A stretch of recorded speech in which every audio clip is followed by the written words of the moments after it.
चुनाव आयोग खुद जो एफिडेविट फाइल कर रहा है सुप्रीम कोर्ट में, उसमें एक रजिस्टर्ड बिहार के लिए एक रिकॉग्नाइज्ड पार्टी, उस पार्टी का नाम आधा अधूरा आप डाल रहे हैं CPI-ML, जबकि हमारी पार्टी का नाम CPI-ML लिबरेशन है चुनाव आयोग के इसमें रजिस्ट्रेशन में। ये क्या दिखा रहा है कि चुनाव आयोग जो इतना बड़ा एक्सरसाइज चला रहा है और बड़े कानून बतियाने वाला आयोग है, वो बहुत छोटी सी बात है। एक पार्टी का नाम भी सही ढंग से आपको लिखना चाहिए। 8 करोड़ से आपने 65 लाख 66 लाख को बाहर कर दिया। आप कह रहे हैं कि हमने पार्टी के BLA को सूचित कर दिया, पार्टियों को दे दिया।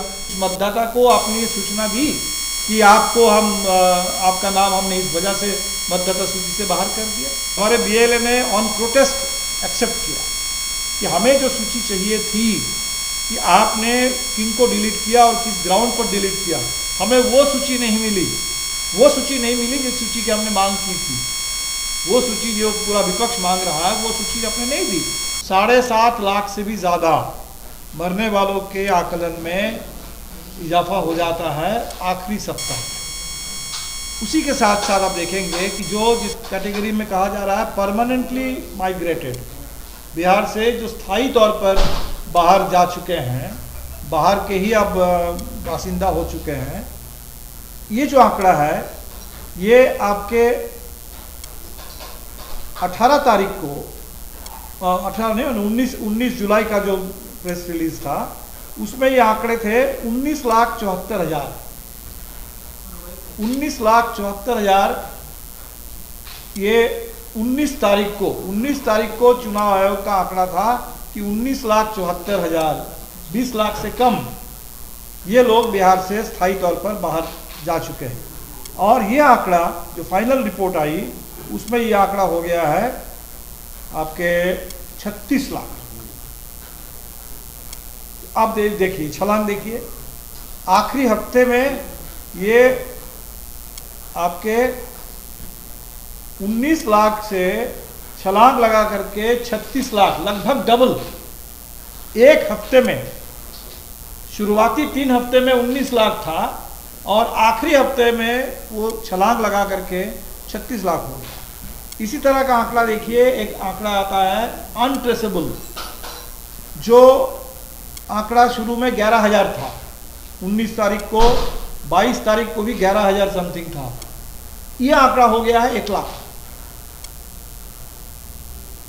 लेकिन वही बड़ा मिस्टीरियस है कि एक आंकड़ा है वो दे रहे हैं कि मल्टीपल एंट्री डुप्लीकेशन, और डुप्लीकेशन का जो आंकड़ा है ये 19 तारीख को था 7.5 लाख, और जो फाइनल आंकड़ा आया है उसमें हो गया 7 लाख। तो मरने वालों की संख्या में 7.5 लाख की बढ़ोतरी आखिरी हफ्ते में। परमानेंट माइग्रेशन के आंकड़े में लगभग वो दुगुना हो गया, 19 लाख से वो 36 लाख हो गया। अनट्रेसेबल का आंकड़ा 11,000 से 1 लाख हो गया। लेकिन जो डुप्लीकेट एंट्री, डुप्लीकेशन का आंकड़ा है, वो 7.5 लाख से घट करके अब 7 लाख हो गया।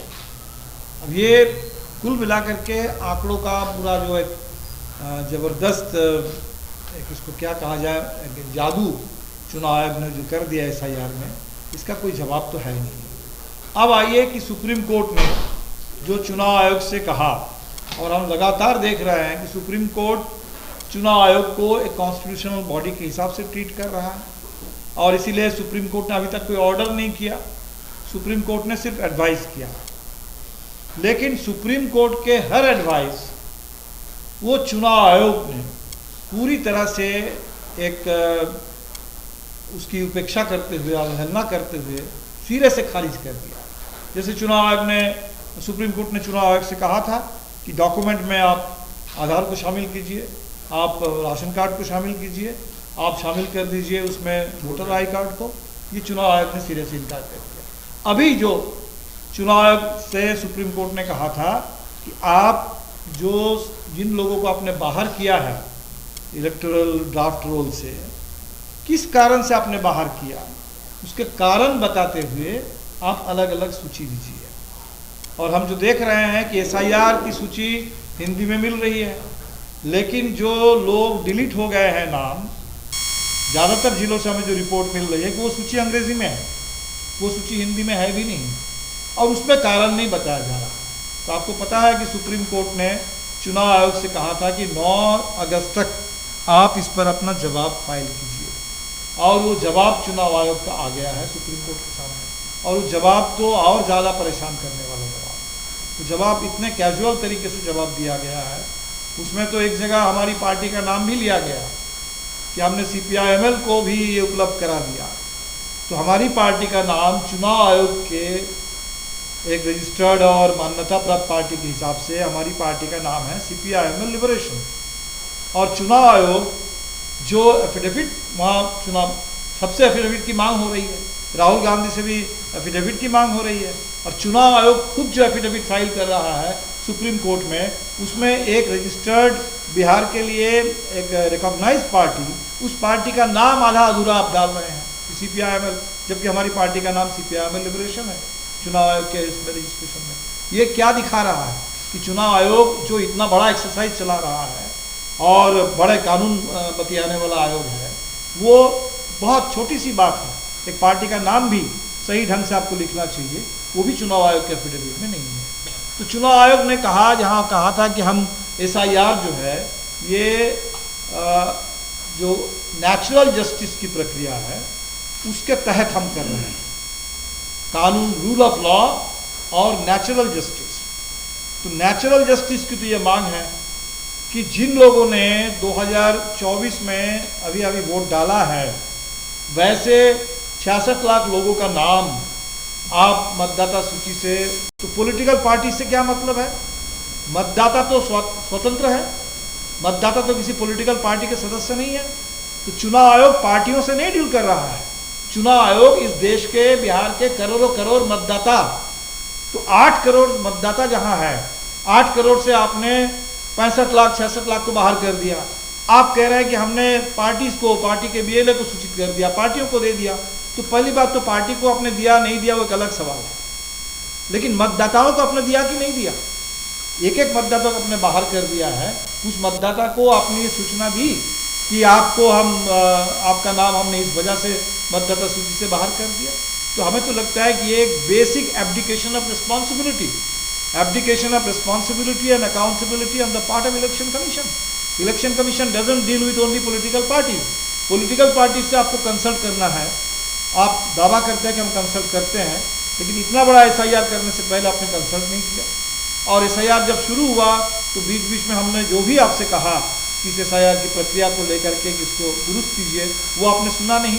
तो पार्टीज की बात तो आप सुनते नहीं हैं, लेकिन हमारा कहना है कि ये this is about electoral roll, this is about electors, this is about every single इलेक्टर of Bihar, जो कल तक इलेक्टर थे और अभी आपने आपके एक तुगलकी फरमान से आपने बाहर कर दिया अभियान से, तो उनको आपने तो बताया नहीं।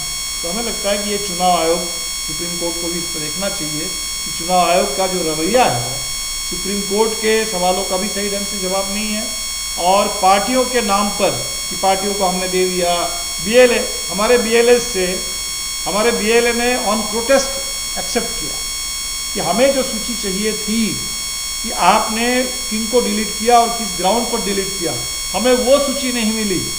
जो सूची आप देना चाहते थे आपने दे दी, तो ठीक है, उसका एक्नॉलेजमेंट चुनाव आयोग एक्नॉलेजमेंट नहीं देता है, लेकिन हमारे BLA ने दे दिया कि हाँ हमको ये सूची मिली। उस रिपोर्ट को आप एफिडेविट में शामिल कर रहे हैं कि CPI-ML के लोगों को भी तो मिली है सूची। वो सूची नहीं मिली जिस सूची की हमने मांग की थी, वो सूची जो पूरा विपक्ष मांग रहा है, वो सूची आपने नहीं दी। आपने एक दूसरी सूची दी और दूसरी सूची दे करके आप कहलवा रहे हैं लोगों से कि भाई हमको तो सूची मिल गई। तो ये जो पूरे चुनाव आयोग एक तरीके से एक बहुत मिसलीडिंग ढंग से, और BLA को अलग करके, पार्टियों को अलग करके, मतदाता को अलग करके, ये जो चुनाव आयोग का पूरा रवैया है, ये बेहद आपत्तिजनक है और चिंताजनक।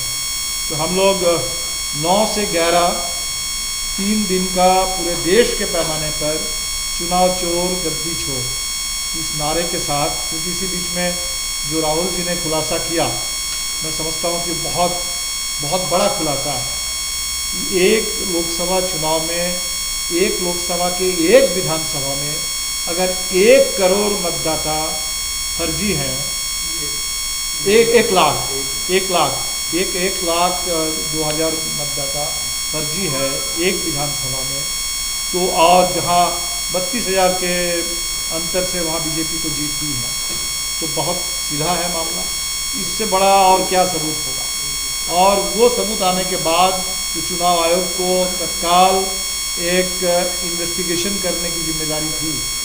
चुनाव आयोग ने कोई जांच की घोषणा करने के बजाय इसको दबाने की उन्होंने कोशिश की, डराने की कोशिश की, एफिडेविट पर देने की बात की। तो अब इसके बाद हमें लगता है कि बिहार में अब जो हम देख रहे हैं, अगर वो वोट चोरी था, अगर जो कर्नाटका में हुआ है, जो सबूत मिला है, जो महाराष्ट्र में हुआ है, इसको अगर हम वोट चोरी कहेंगे, तो बिहार में जो हो रहा है ये तो दिन दहाड़े डाका डाला जा रहा है। ये डकैती से कम कुछ नहीं, क्योंकि अभी तक जितना हुआ है 66 लाख लोग उनको सीधे बाहर कर दिया गया। अब इसके बाद लोगों से डॉक्यूमेंट मांगे जा रहे हैं, और वो डॉक्यूमेंट जब लोग नहीं दे पाएंगे, ये पूरा फैसला ईआरओ को करना है। और हमें लगता है कि कम से कम अभी तो रिपोर्ट आ रही है कि 25, 30, 40 हज़ार एक असेंबली में मतदाता बाहर हुए हैं।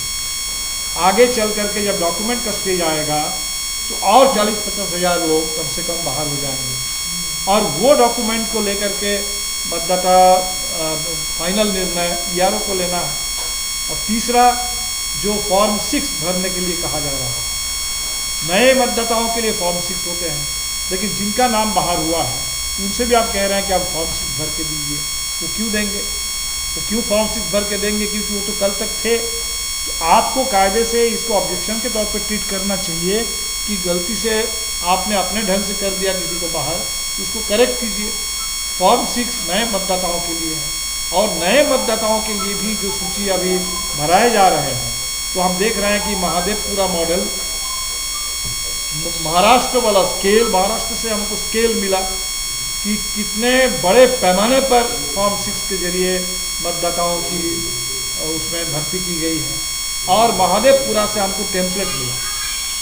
तो महाराष्ट्र स्केल पर, महाराष्ट्र पैटर्न पर, महादेवपुरा टेम्पलेट के हिसाब से बिहार में का वो काम शुरू हो गया है, जहाँ एक एक पते पर 50, 200, कहीं तो 250 मतदाता सुन रहे हैं, जिनका एड्रेस नहीं है, जो एक ही नाम पर चल रहा है, एक ही परिवार का दिख रहा है। तो ये पूरी गड़बड़ी चल रही है। इसलिए अभी उसका 1/3 हिस्सा हमें दिखा है, जो 65 लाख, और ये सिर्फ महज वोटबंदी या वोट चोरी नहीं है, ये बिल्कुल पूरे बिहार में डाका डालने की कोशिश हो रही है।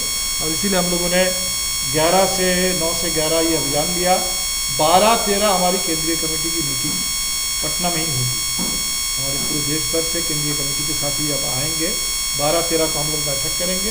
15 तारीख को पूरे बिहार में और पूरे देश में ही हम लोग आज़ादी बचाओ, संविधान बचाओ और लोकतंत्र बचाओ, इस नारे के साथ विकेंद्रित ढंग से जगह जगह जनता की गोलबंदी होगी, और तिरंगा झंडा और संविधान के साथ हम लोग ये संकल्प लेंगे कि इस संविधान की रक्षा करनी है।